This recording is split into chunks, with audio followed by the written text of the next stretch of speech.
Ciné dimanche avec Whirlpool. Entrez dans un monde fantastique. Whirlpool, le monde de l'électroménager.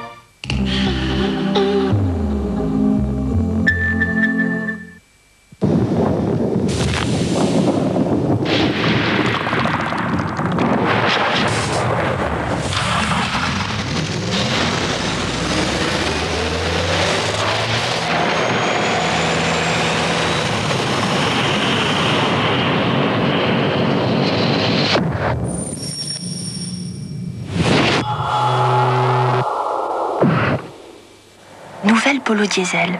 Un grand diesel dans un concentré de Volkswagen. À gauche, une litière 400, à droite, une litière X. À gauche, avec ses capteurs super absorbants, 400 neutralise parfaitement les odeurs et dure 3 fois plus longtemps. À droite, après quelques utilisations, c'est pas joli, hein? 400, oui à l'hygiène et non à l'odeur. En ce moment, profitez-en pour comparer. 400 vous offre 25% de produits gratuits. Nom de code. Destination.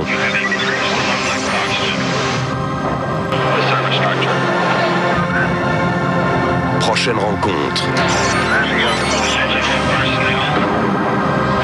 Base de lancement.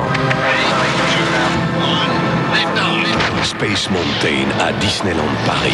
Aujourd'hui, plus de 40 aventures et spectacles. 150 francs pour les enfants, 195 francs pour les adultes.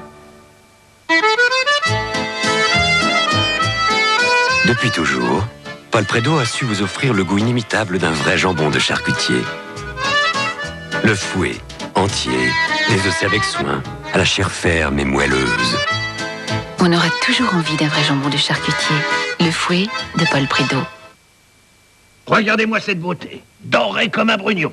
Fini le tour de broche. Maintenant, c'est l'air qui tourne autour, qui caresse la bête. Mais pour ça, mes enfants, voilà Siemens. Mais une bête comme ça se respecte. Il faut ce qu'il y a de mieux. Et Siemens, c'est pas si cher qu'on croit, hein. Siemens, offrez-vous la perfection, c'est moins cher. C'est le liporégulateur bio-végétal qui rééquilibre la nature en lipides. C'est Soin Peau Mixte d'Yves Rocher qui rééquilibre parfaitement les zones grasses et sèches des peaux mixtes. Soin Peau Mixte d'Yves Rocher au régulateur bio-végétal. Yves Rocher, la science de la beauté par les plantes. C'est pas la dernière. Nicolas a pris un crédit. Et alors, le problème? Mais petite gourde, le crédit c'est une spirale sans fin. Qui doit n'a rien à soi, disait déjà ma pauvre mère. Non, mais enfin, Nicolas, tu n'y songes pas. Avec la crise actuelle, les fluctuations du marché, la monnaie qui bouge, non, vraiment, la conjoncture est très mauvaise. Ça n'a rien à voir. D'ailleurs, j'ai négocié mon taux et j'ai réussi à le diminuer d'un point. Le type du Crédit Lyonnais m'a... Du Crédit Lyonnais? Ce gosse est fou. Mais non, j'ai eu une réponse tout de suite. J'ai reçu mon argent en temps et en heure. Et d'ailleurs, pourquoi ce crédit? Eh bien, pour avoir un peu d'argent de côté. M'acheter un ordinateur. Un ordinateur? Mais t'as toujours été nul en maths. Si tu ne peux plus payer, comment feras-tu? Tu comptes pas sur moi pour rembourser tes dettes? Les dettes. Mais enfin, c'est simplement un crédit de ma banque. Ça se fait régulièrement. Pas chez nous, tu m'entends? Chez les Duchemin, on n'a jamais emprunté un centime. Mais enfin, le banquier m'a expliqué. Je me paie mon ordinateur et ça m'empêche pas de vivre comme d'habitude. Et tu crois plus un banquier que ta propre famille? Ah, puis vous me faites... Quoi? Écoutez, j'ai tous les papiers là. Vous verrez par vous-même. Tiens, au fait, ça y est, on refait la toiture. Ah bon? Mais tu l'appelles comment? Bah, tu sais finalement, ton truc là. Enfin, ta banque. Ouais, je suis allé les voir. Enfin bref, t'as passé une bonne semaine? Crédit Lyonnais, votre banque vous doit des comptes. Nouveaux avantages fiscaux sur les crédits à la consommation. Parlez-en à votre banquier.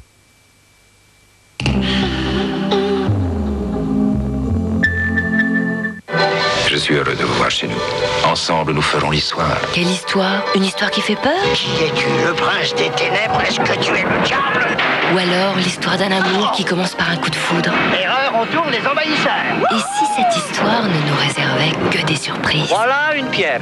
Ouvrez votre main. Magique! Kathleen Turner et Michael Douglas vous emmènent à la recherche du diamant du Nil, mardi 20h50 sur TF1.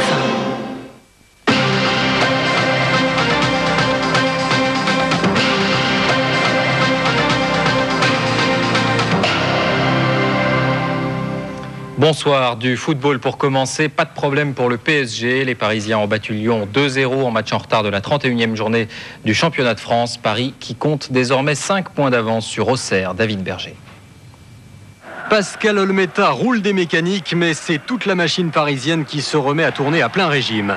Malgré l'absence de 6 titulaires, dont Youri Djorkaeff, le PSG s'est définitivement sorti de la crise et se dirige tout droit vers le titre de champion de France.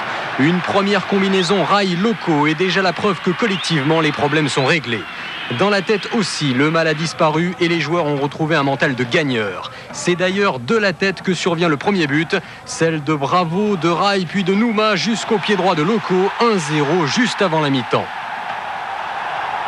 Mais en seconde période, le danger est omniprésent dans la défense parisienne et la menace d'un éventuel retour des Lyonnais est bien réelle.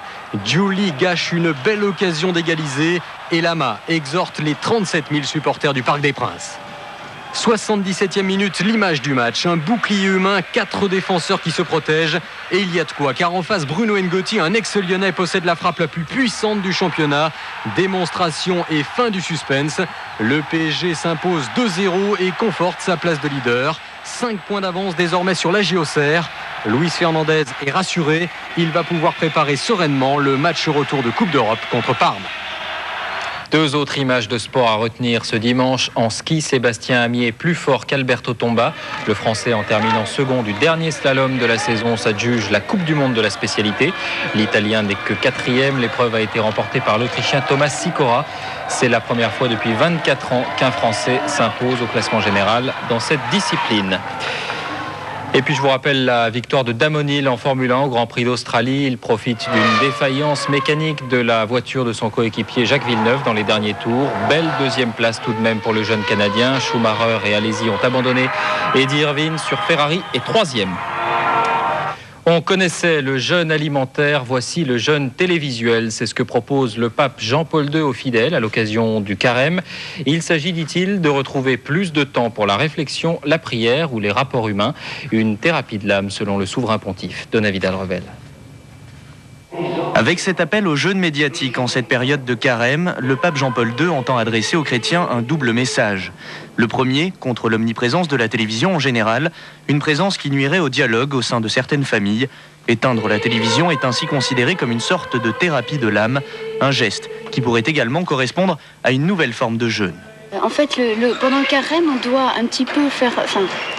On nous dit de retourner à Dieu, retourner à l'essentiel. Donc si on est complètement accro de la télévision, comme on peut l'être accro d'autres choses, ça peut être un moyen justement de retrouver un petit peu ce qui fait vraiment notre vie et l'essentiel de notre vie.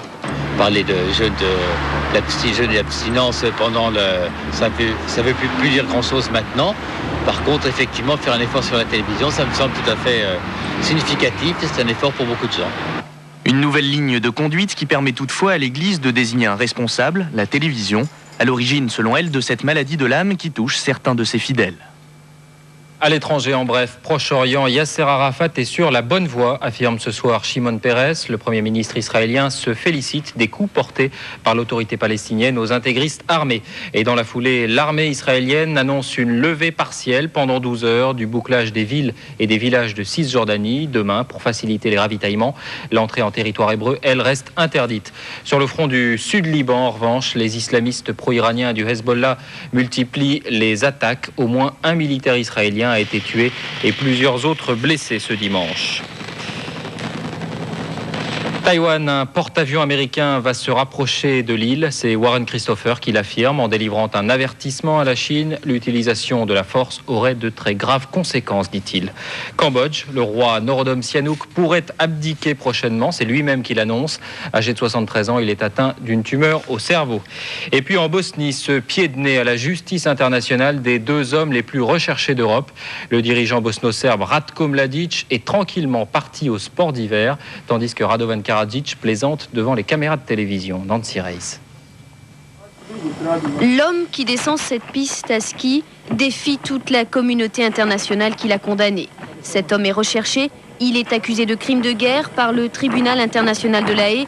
Cet homme, c'est Ratko Mladic, le chef militaire des Serbes de Bosnie, ce week-end, près de Palais, son fief. Je participe à l'entraînement et aux compétitions de nos officiers. Et je suis très satisfait de leurs résultats. Ça fait maintenant 10 jours qu'ils s'entraînent et vraiment je voudrais les remercier car ils m'ont aidé à progresser à ski en me donnant beaucoup de conseils. Il a fait très beau toute la journée, même si maintenant il s'est mis à neiger. Non vraiment, j'ai passé de très bonnes vacances. Au même moment, c'était au tour de Radovan Karadzic de s'exprimer devant la télévision grecque. Lui aussi est recherché pour génocide. Son portrait a été diffusé et distribué aux soldats de l'IFOR qui ont pour mission de l'arrêter s'ils le voient. Il aurait déjà passé en toute impunité plusieurs barrages. Cette photo n'est vraiment pas réussie. Je peux leur en donner des beaucoup mieux. Je vais bientôt me faire de nouvelles photos. Je vais leur en donner et comme ça, ils pourront me reconnaître. Dans ces mêmes entretiens, les deux hommes renchérissent en qualifiant le tribunal international de farce de manœuvre politique et sont persuadés que la Cour sera dissoute une fois les élections américaines passées. En France, on votait ce dimanche dans le Var dans le cadre d'une élection législative partielle. Principal enseignement, le Front National est écarté du second tour. La gauche enregistre une forte poussée, 40,37% des voix au total. Le socialiste Maurice Janetti obtient 20,4% des suffrages. Il affrontera au second tour Josette Pons, la candidate investie par le RPR et l'UDF qui recueille 22,9% des voix. La majorité perd 8 points au total par rapport à 93. L'abstention a dépassé les 55%. Corse, selon un sondage CSA pour Le Parisien, 1 Français sur 4 souhaite que l'île devienne indépendante. Ils sont 61% à préférer qu'elle reste française. Nouveau suicide d'un policier à Montbéliard, le second en 10 jours dans le même commissariat.